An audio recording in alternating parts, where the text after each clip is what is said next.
Stephanie Dobson is back with us this week. Stephanie is a lawyer and mediator at Henka Divorce Law and Mediation here in Lloydminster. Last week, Stephanie, we were talking about how to create a schedule in a situation where you've got parents who are going through separation and divorce and have children that need to get to different events and appointments and that sort of thing. So this week, we're kind of breaking it down into more of the holiday parts of things, because that's obviously a big part to deal with too. So where does somebody get started when you're trying to make a holiday schedule for dealing with children who have a two-parent situation that they have to deal with? Sure.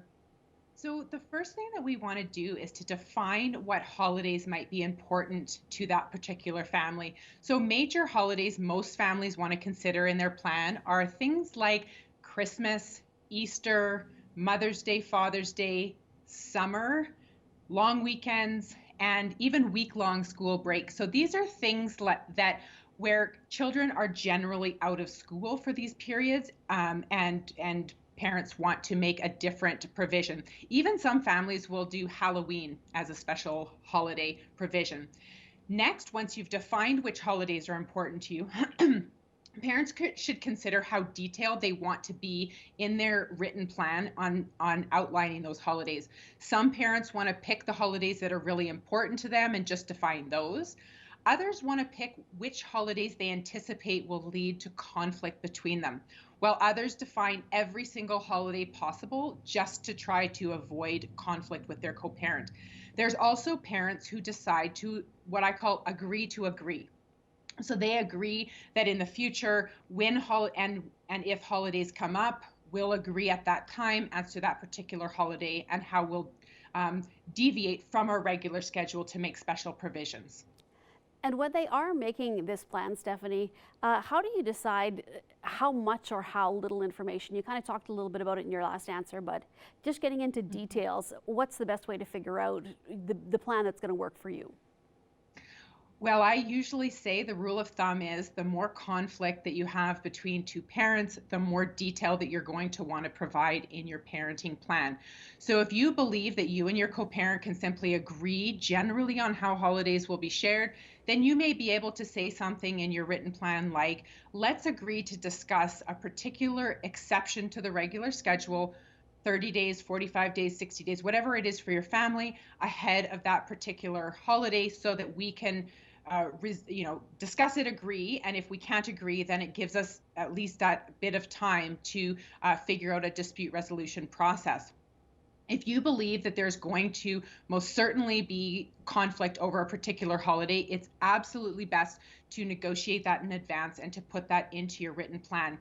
I always say to families, somewhat in jest, to say that typically for family lawyers, Christmas and December in the family law world is usually a very busy season because people are having a lot of disputes over what to do at Christmas time.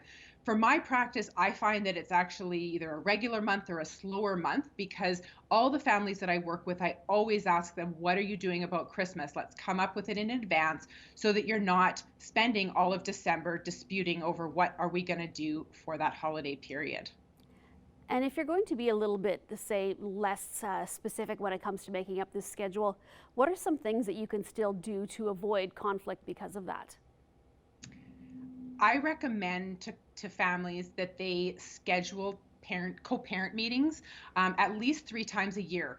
So at these meetings, the parents would discuss anything relating to the children. So things like healthcare, developmental and educational needs, and other parenting related issues as they need.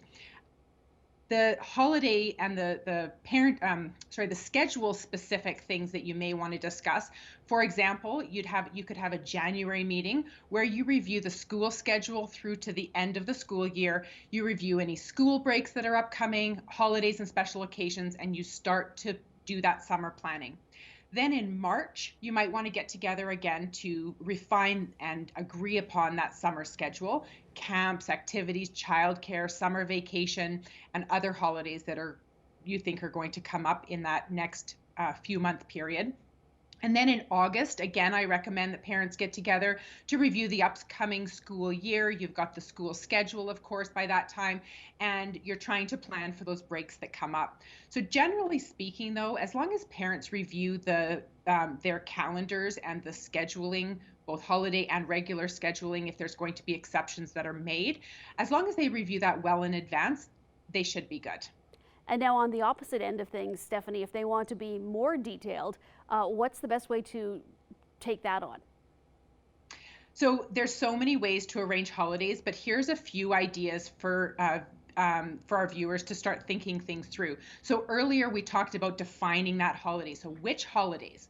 But now let's get into it even deeper. So if we say something like Christmas, so what does Christmas mean? Are you meaning the entire 2.5 week or 2 week break from school? Do you mean just a few days on either side of December 25th? Or what kind of an exception to the regular schedule do you want to make? Another example would be Mother's Day and Father's Day. Are you going to make an exception just for the Sunday holiday itself? Or are you going to make special provisions and exception to the regular schedule for that entire weekend?